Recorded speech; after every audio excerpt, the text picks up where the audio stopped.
여러분 안녕하십니까? 5월 24일 수요일 영상 새벽 기도회입니다. 성경은 민수기 35장 1절로 21절 말씀입니다.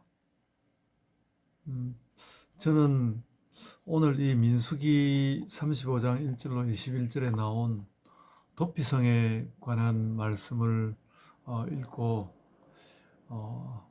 소름이 끼친다고 할 만큼 어떤 이 말씀 가운데서 인간들이 살아가는 인간 사회의 본질 같은 것을 깨닫는 그런 느낌이었습니다. 아울러서 이 이스라엘이라는 조그마한 나라, 조그마한 민족이 말하자면 이제 그 믿음과 무관하게 이 땅을 살아갔던 사람들이 그들의 어떤 유산을 남기는 것이라고 한다면 이스라엘이 사실은 세계에 엄청난 유산을 남긴 거구나, 그런 것을 느꼈습니다.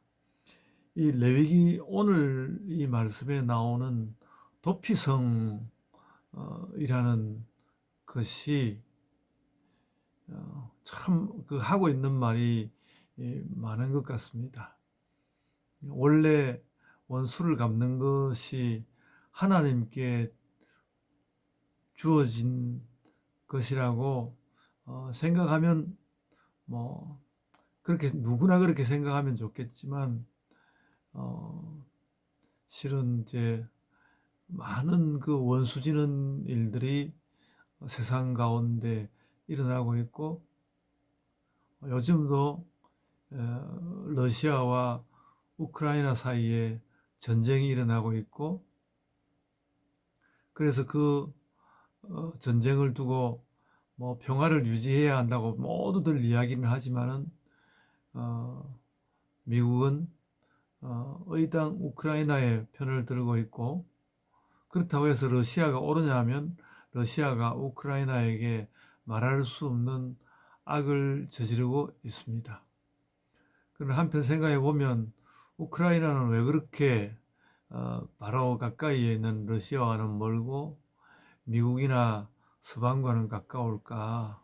그리고 말하자면 우리나라는 우리 자신의 일이 아님에도 불구하고 그 우크라이나의 대통령이 자꾸 우리나라에게 어떤 전쟁의 지원을 요청하고, 미국과 일본이 그것을 또 우리에게 종용하고, 그래서 우리나라는 또 뜻하지 않은 어떤 그 러시아로부터의 위험을 감내할 수밖에 없는, 뭐 여러 가지는 모르지만 그 현대자동차가 이미 러시아로부터 철수했다는 것을 제가 기사로 확인한 바가 있습니다. 그러니까 이 원수관계라는 것도 돌고 또 돌고 나면 사실은 아무런 관계도 없는 사람에게까지 그 영향이 미쳐지고, 또 그것을 되갚는 문제라든지 이런 문제들이 막 생기게 되는 것이죠.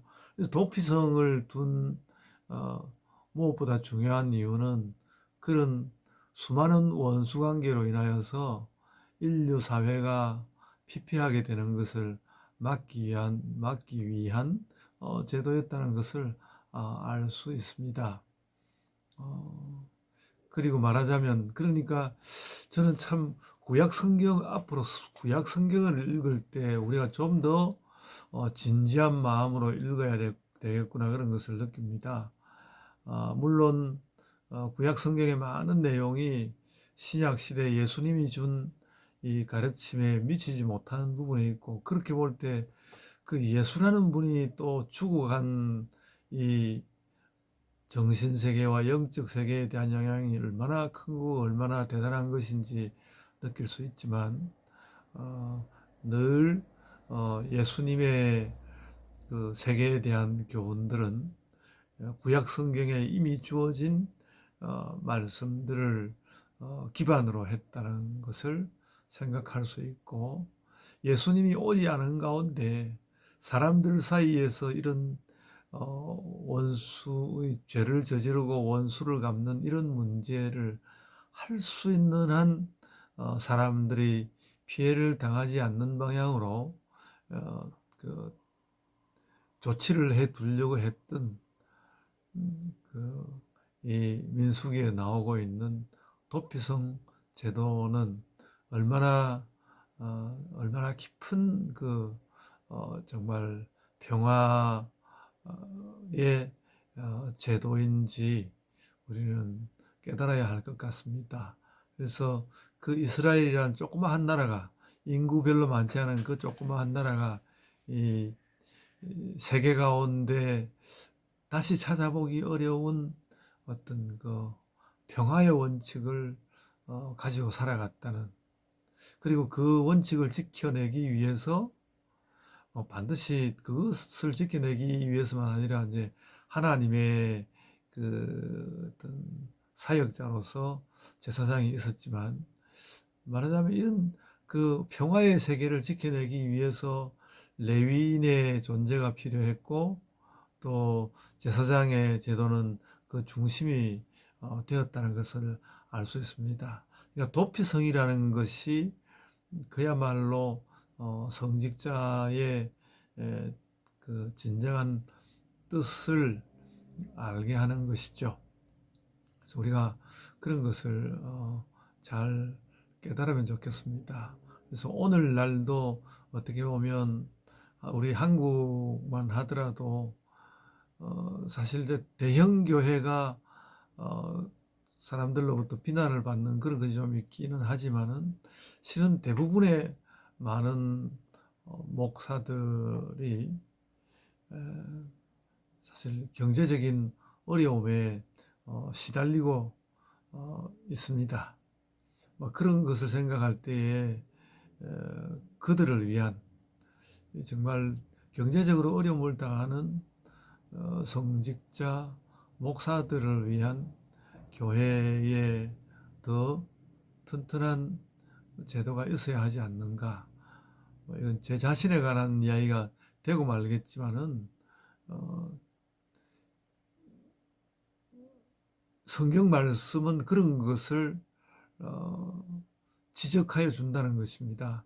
도피성이 일반인들의 원수를 맺고 원수를 갚는 이제 이런 것에 관한 이야기이기도 하지만, 도피성과 함께 성직자들의 경제적인 삶에 관한 부분을 이야기하고 있다는 것, 그것을 우리가 알아야 하고, 말하자면 오늘날 세계에서는 그와 같이 평화도 지켜지지 않고, 또 그 평화의 상징인 성직자들의 삶도 지켜지지 않고, 그 바람에 또 여러 가지 잘못된 성직자들 사이에서의 잘못된 구조라든지 하는 것, 그러니까 끝내 평화를 잘 지키는 구조가 만들어지지 않으면서 온갖 악한 구조들이 부수적으로 더 많이 생겨나고 교회는 부패하고 그렇게 한다는 것이죠.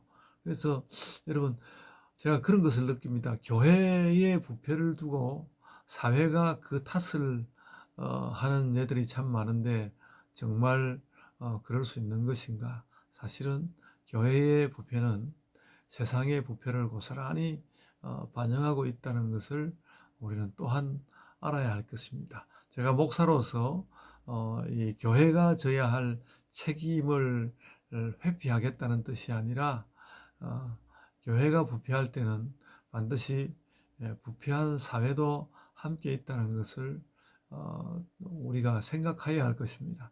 시대에 따라서 교회가 또 부패할 때가 있고 사회가 또 부패할 때가 있고 그러긴 하지만은, 교회와 사회가 서로 주거니 받거니 하면서 그 부패의 고리가 연결되어 있다는 것을 명확히 알고 우리의 기도하고 또한 세계를 개혁하는 그런 모든 활동에 그 진정한 그 어떤 개혁의 의미를 가지고 나아가야 한다 그런 생각을 합니다. 그러니까 예수님의 그 신약 시대를 시작하게 하는 그 예수님의 모든 사역들 그리고 또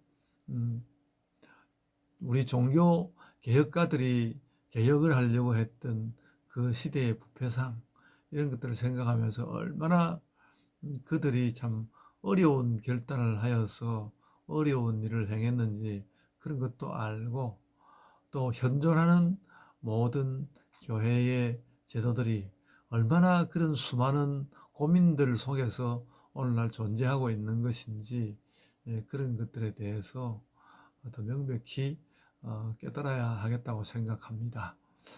저는 뭐 이렇게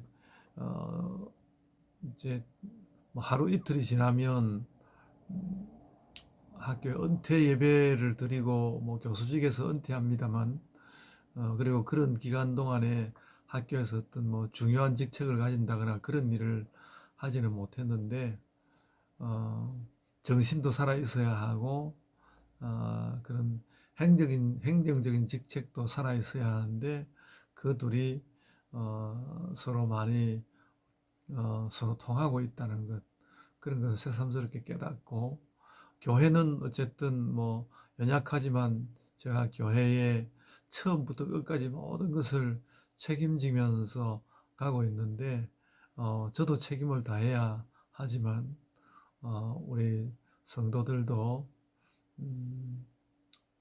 여러 가지 모든 의미에서 함께 교회에 대한 책임을 지면서 하나님 앞에 나아가야 한다는 것 그런 말씀을 드리고 싶습니다. 그러니까 평신도들은 원래 또 사회의 문제, 사회 문제에 더 책임적으로 나아가는 것이고 목사는 교회 문제에 더 책임적으로 나아가는 것이지만 둘이 서로 연결되어 있고 연결되어 있는데 나의 영역에 속하지 않는 그 어떤 일에 대하여서 무관심하게 그냥 지나쳐 버리는 것은 결국 자신의 삶의 세계를 부패하게 하고야 만다는 것 그런 것을 깨달으면 좋겠습니다. 도피성의 제도 자체가 그 부지 중에 고의로 살인하지 않은 사람의 생명을 지켜준다는 그런 의미도 있지만 한편으로는 살인을 의도적으로 살인을 저지른 자는 반드시 죽여야 한다는 그런 의미도 함께 가지고 있다는 것을 알아야 합니다. 꼭 이렇게 범죄자를 피신시키는 것이 도피성의 제도가 아니었다는 걸 알아야 하고요. 생각해 보면 오늘날의 뭐 법관 제도라든지 검찰 제도라든지 그런 것에 실은 그 도피성의 의미가 많이 들어가 있는데 오늘의 그 우리나라 정부 검찰총장이 대통령을 하고 있는 상황에서 이 검찰이 얼마나 악한 짓을 저지르고 있는지 우리가 그 깨달아야 하고요.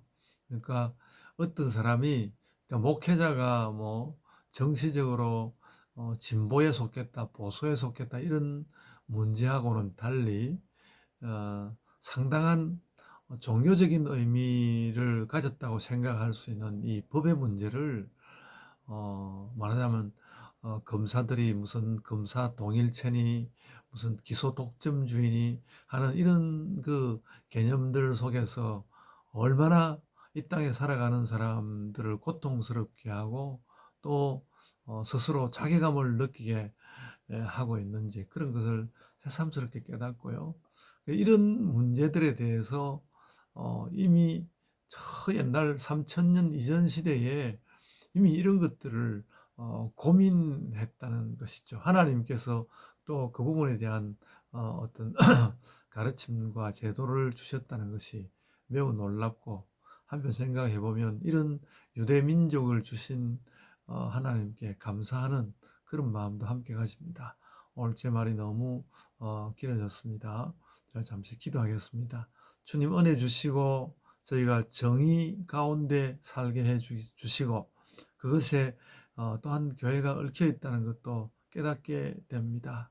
저희가 이런 모든 문제들에 나아가서 잘 살게 하여 주옵소서. 감사하옵고 예수님 이름으로 기도드리옵나이다. 아멘. 하늘에 계신 우리 아버지여, 이름이 거룩히 여김을 받으시오며 나라가 임하옵시며 뜻이 하늘에서 이룬 것 같이 땅에서도 이루어지이다. 오늘날 우리에게 일용할 양식을 주옵시고 우리가 우리에게 죄 지은 자를 사하여 준 것 같이 우리 죄를 사하여 주옵시고 우리를 시험에 들게 하지 마옵시고 다만 악에서 구하옵소서. 나라와 권세와 영광이 아버지께 영원히 있사옵나이다. 아멘. 여러분 이제 각자의 기도로 기도하시기 바랍니다.